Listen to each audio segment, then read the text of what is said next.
ಅವರು ಕೂಡ English medium ಕಲ್ತಿರ್ತಾರೆ. ಅಲ್ಲಿ ಅವರು ಒಡಿಶಾದಾಗ ಹುಟ್ಟಿ ಕಲ್ಕತ್ತಾ ಬಂದಿರ್ತಾರ. ಅವರು ಅಲ್ಲಿ ಕಲ್ಕತ್ತಾದಾಗ ಇವ್ರು ಬ್ರಿಟಿಷರ್ ಆಳ್ವಿಕೆ ಮಾಡ್ತಾ ಇರ್ತಾರ.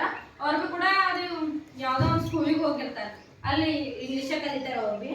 ಹಾಗಾಗಿ ನಮ್ಗೆ ಗೊತ್ತಾಗ್ತದಿಲ್ಲ ಅವ್ರ ಭಾಷೆ ಕಲ್ತ ಮೇಲೆ ಅವ್ರು ಮಾತಾಡೋದಾಗಿರ್ಬೋದು, ಅವ್ರ ಏನಂತಾರೀ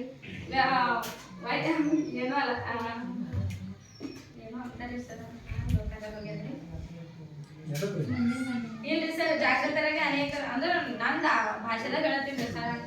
ಈಗ ಜಾಗೃತರಾದ ಅನೇಕರು ಸುಧಾರಣೆಗಾಗಿ ಪ್ರಯತ್ನಿಸಿದರು. ಅಂದ್ರೆ ಅವ್ರ ಭಾಷೆ ಗೊತ್ತೈತಿ. ಈಗ ಅದನ್ನ ಹೆಂಗೆ ಸುಧಾರಣೆ ಮಾಡ್ಬೇಕಂತಂದ್ರೆ ಈಗ ಒಬ್ಬರೊಬ್ಬರು ಇಷ್ಟೇ ಇರ್ತಾರ, ಹುಟ್ಟಿದಾಗ ಬೆಳ್ಕೊತ ಹೋಗ್ತಾರಲ್ಲ, ಬೆಳ್ಕೊತ ಹೋದಂಗ ನಮ್ದು ಯೋಚನೆ ಶಕ್ತಿ ಕೂಡ ಹೆಚ್ಚಿಗೆ ಆಗ್ತದ. ಹಾಗಾಗಿ ಅವ್ರಿಗೆ ಅನಿಸ್ತದ. ಈಗ ನಮ್ದು ಎಷ್ಟೋ ಜನ ಇರ್ತಾರ, ಈಗ ಮಹಾತ್ಮ ಗಾಂಧೀಜಿ ಅವ್ರು ತೊಗೊಂಡ್ರು, ಅವ್ರು ಸುಮ್ಮನೆ ಕೂಡಲಿಲ್ಲ. ಬ್ರಿಟಿಷರ್ ಬಂದಾಗ ಅವ್ರಿಗೆ ಭೀ ಯೋಚನೆ ಮೂಡಿರ್ತದಿಲ್ಲ, ನಮ್ದು ದೇಶವನ್ನ ಅವ್ರೇ ಕಾಳ್ಬೇಕು, ಬೇರೆದವ್ರು ಬಂದಿ ಅಂತಂದು. ಹಾಗಾಗಿ ಸಾಕಷ್ಟು ಚಳವಳಿಗಳದು ಅವೆಲ್ಲ ಆಗ್ಯಾವಲ್ಲ, ಅದ್ರ ಕಡೆಯಿಂದ ಇವ್ರಿಗೆ ಭೀ ಸುಧಾರಣೆಗಾಗಿ ಪ್ರಯತ್ನಿಸಿದ್ರ ಅಂತ ಆ ಒಂದು ಭಾಷೆನ ತಿಳ್ಕೊಂಡಿನಾಗ. ಈ ಹಿನ್ನೆಲೆಯಲ್ಲಿ ರಾಮ್ ಮೋಹನ್ ರಾಯ್, ದಯಾನಂದ ಸರಸ್ವತಿ, ಮಹಾದೇವ್ ಗೋವಿಂದ ರಾನಡೆ, ಜ್ಯೋತಿಬಾ ಫುಲೆ, ಸ್ವಾಮಿ ವಿವೇಕಾನಂದ್, ಅನಿ ಬೆಸೆಂಟ್, ಸೈಯದ್ ಅಹಮದ್ ಖಾನ್ ಮೊದಲಾದವರು ಸಾಮಾಜಿಕ ಸುಧಾರಣೆಗಾಗಿ ಶ್ರಮಿಸಿದವರು.